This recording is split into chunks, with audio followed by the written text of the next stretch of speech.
ಎಲ್ರಿಗೂ ನಮಸ್ಕಾರ ಪ್ರಿಯ ವೀಕ್ಷಕರೇ, ನಾನು ನಿಮ್ಮ ಕೃಪಾ. ಇವತ್ತಿನ ವಿಷಯವೇನಂತಂದರೆ, ನನ್ನ ಗುರುಪರಂಪರೆ ಯೂಟ್ಯೂಬ್ ಚಾನಲ್ಗೆ ಸ್ವಾಗತ. ಎಷ್ಟೋ ಜನಕ್ಕೆ ಕುಲದೇವರು ಯಾರು ಅಂತಲೇ ಗೊತ್ತಿರಲ್ಲ. ಕುಲದೇವ್ರನ್ನ ಮುಂದಿಟ್ಕೊಂಡು ನಾವು ನಮ್ಮ ಜೀವನದಲ್ಲಿ ಮಾಡಿಕೊಳ್ಳುವಂಥ ಎಷ್ಟೋ ವಿಷಯಗಳಿದೆ. ಸೊ ಅದನ್ನೆಲ್ಲವನ್ನು ನಾವು ಮರೆತು ಬಿಟ್ಟಿದ್ದೀವಿ. ಮೊದಲಿಗೆ ಬಂದು ಕುಲದೇವರು ಬೇರೆ, ಇಷ್ಟ ದೇವರು ಬೇರೆ, ಗ್ರಾಮ ದೇವರೇ ಬೇರೆ, ಪರಿಹಾರ ದೇವತೆ ಅಂತಲೇ ಬೇರೆ.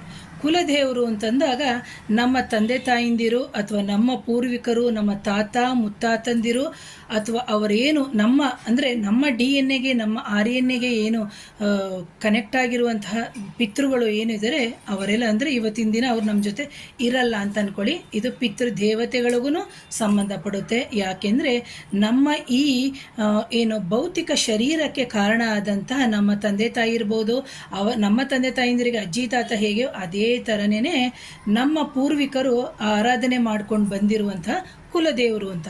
ಸೊ ನೋಡಿ, ಈ ಕುಲದೇವರು ಅಂತ ತಗೊಂಡಾಗ ಒಂದು ಗ್ರಾಮದಲ್ಲಿ ಬಂದು ಹಲವಾರು ಜನ ಇರ್ತಾರೆ. ಆ ಗ್ರಾಮದಲ್ಲಿ ಒಬ್ಬರೊಬ್ಬರಿಗೂ ಒಂದೊಂದು ಕುಲದೇವರು ಇರ್ತಾರೆ. ಸೊ ಈಗ ನೋಡ್ಬೋದು ಎಕ್ಸಾಂಪಲ್ಸು. ಈಗ ವೈಷ್ಣವ ಸಂಪ್ರದಾಯದವರೇ ಆದರೆ ಅವರ ಕುಲದೇವರೇ ಬೇರೆ ಥರ ಇರ್ತಾರೆ. ಶೈವ ಸಂಪ್ರದಾಯದಿಂದ ಶಿವನ ಆರಾಧಕರು ಅಂತ ಹೇಳಿದಾಗ ಅವರ ಕುಲದೇವರೇ ಬೇರೆ ಇರ್ತಾರೆ. ಸೊ ನೋಡಿ, ಜಗತ್ತು ಸೃಷ್ಟಿಯಾದಾಗ ಈ ಪ್ರಪಂಚ ಹೇಗೆ ಸೃಷ್ಟಿಯಾಯಿತು, ಅಥವಾ ಮಣ್ಣು, ಕಲ್ಲು, ಭೂಮಿ, ಮರ, ಗಾಳಿ ಎಲ್ಲ ಹೇಗೆ ಪ್ರಕೃತಿಯಲ್ಲಿ ಶಿವ ಮತ್ತು ಶಕ್ತಿಯ ರೂಪದಲ್ಲಿ ಯಾವ ರೀತಿ ಸೃಷ್ಟಿಯಾಯಿತೋ ಅದೇ ರೀತಿ ಆ ಕಾಲದಿಂದನೂ ನಮ್ಮ ಭೂಮಿ ಮೇಲೆ ನಮ್ಮ ಹಿರಿಕರು ಅಥವಾ ನಮ್ಮ ಪಿತೃಗಳು ಅವರು ಹುಟ್ಕೊಂಡೇ ಬಂದಿದ್ದಾರೆ. ಸೊ ಇವತ್ತಿನ ದಿನ ನಾನಿದ್ದೀನಿ ಅಂತಂದರೆ ಆ ನಮ್ಮ ಜನರೇಷನ್ ಏನಿದೆ ಅಥವಾ ನೀವು ಇದ್ದೀರಿ ಅಂತಂದರೆ ನಮ್ಮ ಪಿತೃ, ಅವರ ಪಿತೃಗಳು ಅಂತ ನಾವೇನು ಹೇಳ್ತೀವಿ ಅವರುಗಳು. ಸೊ ಇದೆಲ್ಲವೂ ಬಂದು ನಮ್ಮ ಕುಲದೇವರಿಗೆ ಸಂಬಂಧಪಟ್ಟಿರುವಂಥ ವಿಚಾರ. ಸೊ ಇಲ್ಲಿ ನೋಡಿ, ಈಗ ಎಕ್ಸಾಂಪಲ್ಸು ನಾನು ಕೊಡೋದು ಅಂತಂದರೆ, ಈಗ ಯಾವುದೋ ಒಂದು ಮೀನ್ಸ್ ಒಂದು ವೆಜಿಟೇರಿಯನ್ ಫ್ಯಾಮಿಲಿ ಅಂತಲೇ ಅಂದ್ಕೊಳ್ಳಿ, ಒಂದು ನಾನ್ ವೆಜಿಟೇರಿಯನ್ ಫ್ಯಾಮಿಲಿ ಅಂತಲೇ ಅಂದ್ಕೊಳ್ಳಿ. ಈಗ ಒಂದು ತಂದು ಕೊಡುವಂತಹ ಒಂದು ಸಂಪ್ರದಾಯ ಇರುತ್ತೆ. ಅವರವರಲ್ಲೇ ಮದುವೆ ಆಗ ಅವ್ರು ಕೇಳ್ತಾರೆ, ನಿಮ್ಮ ಕುಲದೇವರು ಯಾರು ಅಂತಂತ. ಸೊ ಹಿಂದಿನ ಕಾಲದಲ್ಲಿ ಅವರವರ ಕುಲದೇವರನ್ನೇ ನೋಡಿಕೊಂಡು ನಾವು ಅಂದರೆ ಗಂಡು ಹೆಣ್ಣಿಗೆ ಆಗಿ ಬರುತ್ತಾ ಅಂತ ಹೇಳಿಬಿಟ್ಟು ನಾವು ನೋಡ್ತೇವೆ. ಸೊ ಇದೆಲ್ಲವೂ ಸಪ್ತ ಋಷಿಗಳ ಕಾನ್ಸೆಪ್ಟಲ್ಲಿ ಬರುತ್ತೆ. ಸೊ ಇದು ತುಂಬ ಡೀಪಾಗಿ ಹೋಗುತ್ತೆ. ನಾನು ಸರಳವಾಗಿ ಹೇಳ್ತಾ ಇದ್ದೀನಿ. ಸೊ ಈಗ ಇವತ್ತಿನ ದಿನದಲ್ಲಿ ನಾವೇನು ಹೇಳ್ತೀವಿ ಅಂತಂದರೆ, ನೋಡಿ, ಈ ಸಮಯದಲ್ಲಿ ಮೀನ್ಸ್ ಪ್ರೆಸೆಂಟ್ ನಮ್ಮ ಕಣ್ಣಿಗೆ ಕರೋನಾ ಬಂದಿದೆ. ಅದೇ ಥರನೇ ಸಹಸ್ರಾರು ವರ್ಷಗಳ ಹಿಂದೆನೇ ಪ್ರಕೃತಿಲಿ ಲಯ ವಿಲಯ ಅಂದರೆ ಲಯ ಎಲ್ಲನೂ ಆಗಿದೆ. ಅಂದರೆ ಏನು ಪ್ರಳಯ ಆಗಿರ್ಬೋದು ಅಥವಾ ರೋಗಗಳಾಗಿರ್ಬೋದು, ಅಂದರೆ ಸಾಂಕ್ರಾಮಿಕ ಅಥವಾ ಪ್ಯಾಂಡಮಿಕ್ ಡಿಸೀಸ್ ಅಂತ ನಾವೇನು ಹೇಳ್ತೀವಿ ಅದೆಲ್ಲ ಪ್ರಿಯ ವೀಕ್ಷಕರೇ, ಬಂದಂತಹ ಸಂದರ್ಭದಲ್ಲಿ ನಾವೇನು ಮಾಡಿರ್ತೀವಿ ಅಂತಂದರೆ ಒಂದು ಊರಿನಿಂದ ಒಂದು ಊರಿಗೆ ಮೈಗ್ರೇಟ್ ಆಗಿಬಿಟ್ಟಿರ್ತೀವಿ. ಅಂದರೆ ವಲಸೆ ಬಂದುಬಿಟ್ಟಿರ್ತೀವಿ ಕಾರಣಾಂತರದಿಂದ. ತಮಿಳ್ನಾಡಲ್ಲಿದ್ದರೆ ಆಂಧ್ರಕ್ಕೆ ಬಂದುಬಿಟ್ಟಿರ್ತೀವಿ, ಆಂಧ್ರದಲ್ಲಿದ್ದರೆ ತಮಿಳ್ನಾಡಿಗೆ ಬಂದಿರ್ತೀವಿ, ಅಥವಾ ಕರ್ನಾಟಕದಲ್ಲಿದ್ದರೆ ನಾವು ಬೇರೆ ಇನ್ನೊಂದು ಭಾಗಕ್ಕೆ ಯಾವುದು ಅಂದರೆ ಅವತ್ತಿನ ಪರಿಸ್ಥಿತಿಗೆ ತಕ್ಕಂತೆ ನಮಗೆ, ನನ್ನ ಮಕ್ಕಳಿಗೆ, ನನ್ನ ಗಂಡನಿಗೆ, ನನ್ನ ಸಂಸಾರಕ್ಕೆ ಎಲ್ಲಿ ಸೂಕ್ತವೋ ಆ ಸೂಕ್ತ ಪ್ರದೇಶಕ್ಕೆ ಬಂದು ನಾವು ವಾಸ ಮಾಡ್ತಿರ್ತೀವಿ. ಆಗ ನಾವೇನು ಮಾಡ್ತೀವಿ, ನಾವು ಹುಟ್ಟಿದಂಥ ಸ್ಥಳ, ನಾವು ಹುಟ್ಟಿರುವಂಥ ಗ್ರಾಮವನ್ನು ನಾವು ಮರೆತು ಬಿಡ್ತೀವಿ. ಅಂದರೆ ಮರೆಯಲ್ಲ, ಸೊ ಕಾರಣಾಂತರದಿಂದ ನಾವು ಮೈಗ್ರೇಟ್ ಆಗ್ತೀವಿ ಅಥವಾ ವಲಸೆ ಬಂದುಬಿಟ್ಟಿರ್ತೀವಿ. ಅಂತಹ ಸಂದರ್ಭದಲ್ಲಿ ನಾವೇನಾಗ್ತೀವಿ ಅಂತಂದರೆ, ನಮಗೆ ಗೊತ್ತಿಲ್ಲದೋ ಯಾವುದೋ ರೂಪದಲ್ಲಿ ನಾವು ನಮ್ಮ ಕುಲದೇವರನ್ನು ನಾವು ಮರೆತುಬಿಟ್ಟು ಬಂದುಬಿಟ್ಟಿರ್ತೀವಿ. ಆ ನಂತರದಲ್ಲಿ ಈಗ ನೀವು ನೋಡ್ಬೋದು, ಈಗ ನಾರ್ತ್ ಇಂಡಿಯನ್ ಆಗಿರ್ಬೋದು, ಸೌತ್ ಇಂಡಿಯನ್ಸ್ ಆಗಿರ್ಬೋದು, ಅಂದರೆ ಅಲ್ಲಿ ಬ್ರಾಹ್ಮಣರನ್ನು ತಗೊಂಡಾಗ, ಇಲ್ಲಿ ಬ್ರಾಹ್ಮಣರನ್ನು ತಗೊಂಡಾಗ ಅವರ ಕುಲದೇವರೇ ಬೇರೆ, ಇವರ ಕುಲದೇವರೇ ಬೇರೆ. ನೋಡಿ, ಶಿವ ಆದ್ರೂ, ಜಗನ್ಮಾತೆ ಆದಂತಹ ಪಾರ್ವತಿ ಆದ್ರೂ, ವಿಷ್ಣು ಆದ್ರೂ ಅವತಾರಗಳು ಅಂತ ನಾವು ಏನೇನಿದೆ ಅದೇ ದೈವಗಳಿಗೇ ಅಷ್ಟೊಂದು ಅವತಾರಗಳಲ್ಲಿ ಅವರು ರೀಕಾರ್ನೇಷನ್ ಅಥವಾ ಪುನರ್ಜನ್ಮ ಅಥವಾ ಮತ್ತೆ ಸೃಷ್ಟಿ ಸ್ಥಿತಿ ಲಯ ಅಂತ ಏನು ತಗೊತಾರೋ ಅದೆಲ್ಲದಕ್ಕೂ ಈ ದೈವಗಳ ಅಂದರೆ ದೇವರುಗಳ ಒಂದು ರೂಪ ಆಗಿರುತ್ತೆ. ಸೊ ಈಗ ನೋಡ್ಬೋದು, ರಾಜಸ್ಥಾನದಲ್ಲಿ ಬಂದು ಹೆಚ್ಚಾಗಿ ಹೆಣ್ಣು ದೇವರನ್ನೇ ನಾವು ಆಚರಣೆ ಮಾಡಿರ್ತಾರೆ. ಈಗ ನೋಡಿ, ಈಗ ಎಕ್ಸಾಂಪಲ್ಸ್, ಯಾರೋ ರಾಜಸ್ಥಾನಿಂದ ಬೆಂಗಳೂರಿಗೆ ಒಂದು IT-BT ಕಂಪ್ನಿಗೆ ಅಂತಲೇ ಅವರು ಕೆಲಸಕ್ಕೆ ಅಂತ ಬಂದುಬಿಟ್ಟಿರ್ತಾರೆ ಅಂತ ಅನ್ಕೊಳ್ಳಿ. ಅಂತಹ ಸಂದರ್ಭದಲ್ಲಿ ಅವರು ಇಲ್ಲೇ ಬೆಂಗಳೂರಲ್ಲೇ ಸೆಟ್ಲ್ ಆದರು. ಅವ್ರೇನು ಮಾಡ್ತಾರೆ, ತಮ್ಮ ಕುಲದೇವ್ರನ್ನೇ ಮರ್ತೇ ಬಿಡ್ತಾರೆ. ಈಗ ತಂದೆ ತಾಯಿಂದಿರು ಅವರು ಕುಲದೇವ್ರನ್ನ ಮಾಡ್ತಾ ಇರ್ತಾರೆ, ಇವರು ಇಲ್ಲಿ ಯಾವುದೋ ಕಾರಣಾಂತರ ಕೆಲಸದಿಂದ ಇಲ್ಲಿ ಇರ್ತಾರೆ, ಅವ್ರ ಕುಲದೇವರನ್ನೇ ಮರ್ತೇ ಬಿಡ್ತಾರೆ. ಸೊ ಅದೇ ನಂತರ ಏನಾಗುತ್ತೆ, ಅವ್ರ ಮಕ್ಕಳು ಫಾರಿನ್ಗೆ ಹೊಟ್ಟೋಗ್ತಾರೆ, ಅವರು ಅಲ್ಲೂ ಮರ್ತೋಗ್ತಾರೆ. ಸೊ ಇದೇನಾಗುತ್ತೆ ಅಂತಂದರೆ ಕುಲದೇವರನ್ನೇ ಮರ್ತು ಬಿಡೋದು ಅಂತಂದರೆ, ಕುಲ ಅಂತಂದಾಗ ಒಂದು ಸಮುದಾಯ ಅಂತಲೇ ನಾವು ಹೇಳ್ಬೋದು. ಈಗ ನೋಡಿ, ಒಂದು ವಿಶ್ವಕರ್ಮ ಜನಾಂಗ ಅಂತ ಇದೆ. ಸೊ ಆ ವಿಶ್ವಕರ್ಮ ಜನಾಂಗದ ಕುಲದೇವತೆನೇ ಬಂದು ಕಾಳಿಕಾದೇವಿ.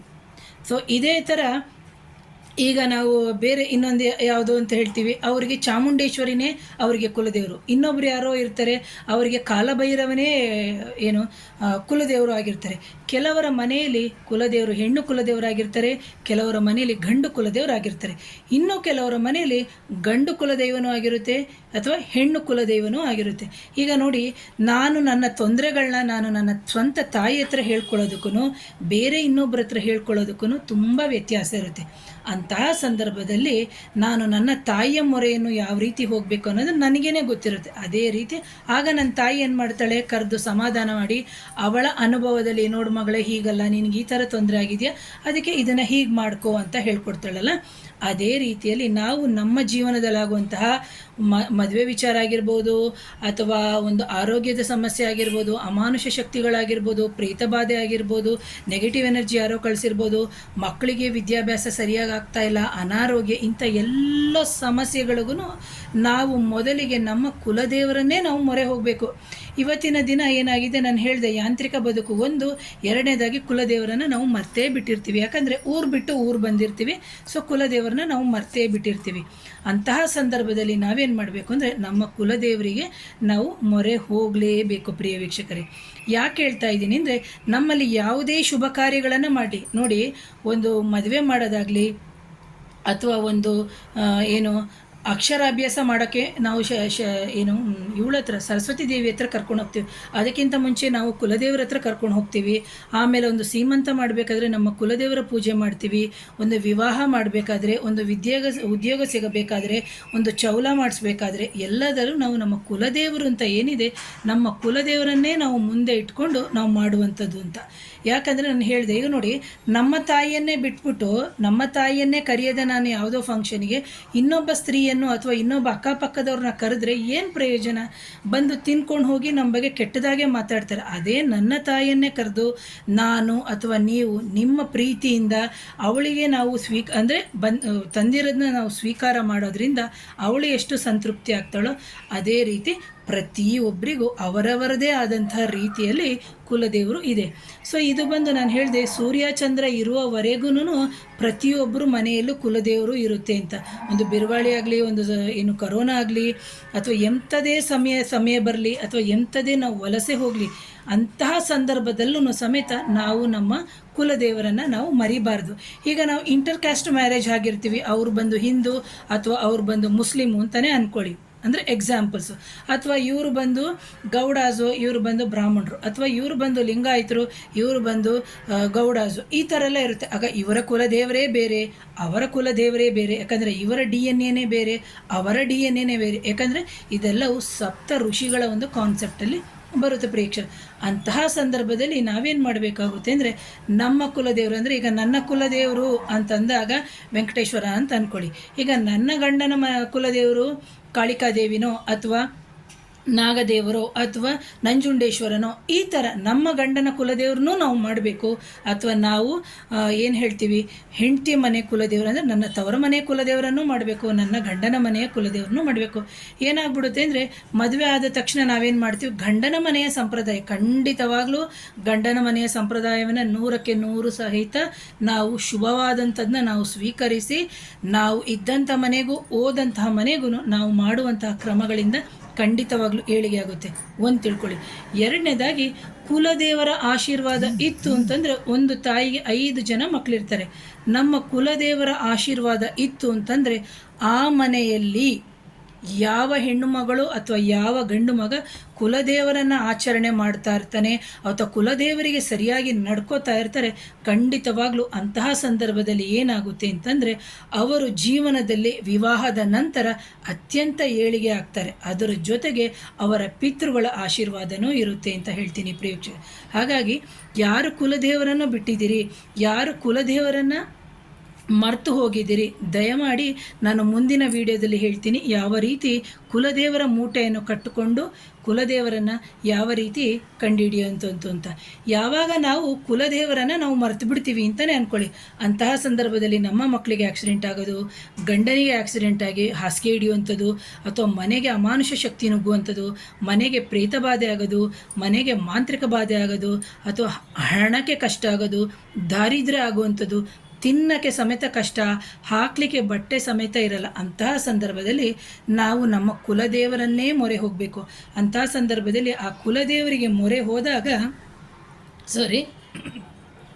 ಅಂತಹ ಸಂದರ್ಭದಲ್ಲಿ ಆ ತಾಯಿಯಾದವಳು ಏನು ಮಾಡ್ತಾಳೆ ಅಂತಂದರೆ, ತನ್ನ ಮಗನನ್ನು ಕರೆದು ಅಥವಾ ಮಗಳನ್ನು ಕರೆದು, ನಾವು ಹೇಗೆ ನಮ್ಮ ಮಕ್ಕಳನ್ನ ತೊಡೆ ಮೇಲೆ ಅಥವಾ ಹೆಗಲ ಮೇಲೆ ಇಟ್ಟುಕೊಂಡು ಸಮಾಧಾನ ಮಾಡಿಕೊಂಡು ಎಷ್ಟೇ ಕೋಪ ಆಗಿದ್ರು, ಏನು ಬೇಕಪ್ಪ ನಿನಗೆ, ಏನು ತಿಂತೀಯ, ಏನು ಕುಡಿತೀಯ ಅಂತ ಕೇಳ್ತಾಳೋ, ಅದೇ ರೀತಿಯಲ್ಲಿ ಅವಳು ನಮ್ಮನ್ನು ಸಮಾಧಾನ ಮಾಡ್ತಾಳೆ, ನಮ್ಮನ್ನು ಕೇಳ್ತಾಳೆ ಕನಸಿನ ರೂಪದಲ್ಲಿ.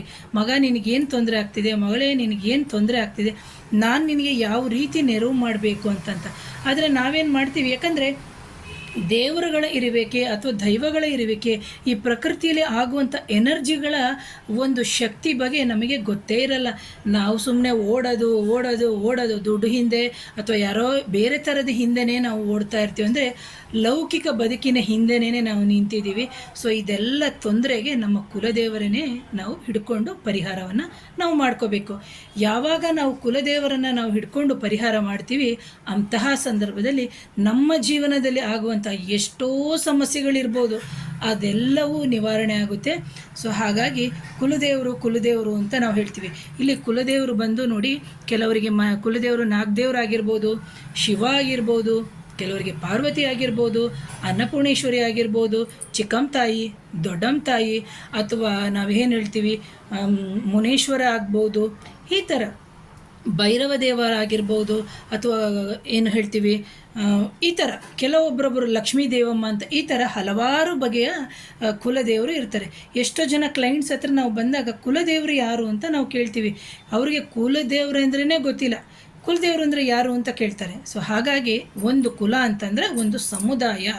ಅಂತಹ ಸಂದರ್ಭದಲ್ಲಿ ನಾವು ನಮ್ಮ ಸಮುದಾಯದವರನ್ನೇ ಕೇಳಿಕೊಂಡು ನಾವು ತಿಳ್ಕೋಬೇಕು. ಪ್ರಿಯ ವೀಕ್ಷಕರೇ, ಮುಂದಿನ ವಿಚಾರದಲ್ಲಿ ಯಾವ ನಕ್ಷತ್ರದವರಿಗೆ ಮತ್ತು ಯಾವ ರಾಶಿ ಅಂದರೆ ಯಾವ ಗ್ರಹದ ಮೇಲೆ ನಾವು ಒಂದು ಕುಲದೇವರ ಶಾಪ ಇದೆ ಅಂತ ನಾವು ಇದನ್ನು ತಿಳಿಸ್ಕೊಡ್ತೀನಿ ಪ್ರಿಯ ವೀಕ್ಷಕರೇ. ಹಾಗಾಗಿ ಮೊದಲಿಗೆ ನನ್ನ ಚಾನಲ್ನ ಯಾರಾದರೂ ನೋಡ್ತಾ ಇದ್ದರೆ ದಯವಿಟ್ಟು ಚಾನಲ್ನ ಸಬ್ಸ್ಕ್ರೈಬ್ ಮಾಡಿ, ಲೈಕ್ ಮಾಡಿ, ಶೇರ್ ಮಾಡಿ, ಕಮೆಂಟ್ ಮಾಡಿ. Thank you.